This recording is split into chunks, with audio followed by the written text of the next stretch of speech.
জুলাই আগস্টের গণহত্যা ও মানবতাবিরোধী অপরাধের অভিযোগে সাবেক পুলিশ প্রধান আব্দুল্লাহ আল মামুন ও এনটিএমসির সাবেক মহাপরিচালক অবসরপ্রাপ্ত মেজর জেনারেল জিয়াউল আহসান সহ ৮ কর্মকর্তাকে গ্রেফতার দেখিয়ে কারাগারে পাঠিয়েছে আন্তর্জাতিক অপরাধ tribunal.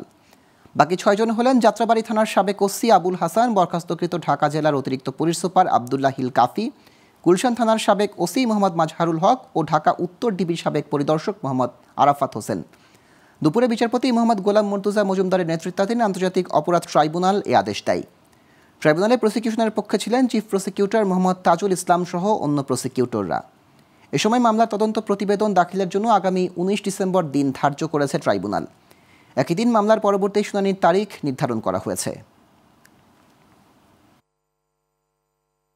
বরখাস্তকৃত major general Ziaul Ahsan সহ মোট ৮ জন পুলিশ কর্মকর্তাকে এখানে উপস্থিত করা হয়েছিল আন্তর্জাতিক স্ট্যান্ডার্ড ফলো করে। সমস্ত ডিজিটাল এভিডেন্স, লাইভ এভিডেন্স এমনভাবে আমরা আদালতের সামনে প্লেস করব, গোটা বাংলাদেশ, গোটা দুনিয়া দেখবে এই বিচারটা স্বচ্ছ এবং ফেয়ার হয়েছে।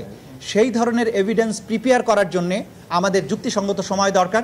আমরা ২ মাস চেয়েছিলাম, আদালত ১ মাস সময় দিয়েছেন এবং পরবর্তীতে কত তারিখ ১৯ ডিসেম্বর এই মামলার পরবর্তী তারিখ নির্ধারণ করেছেন।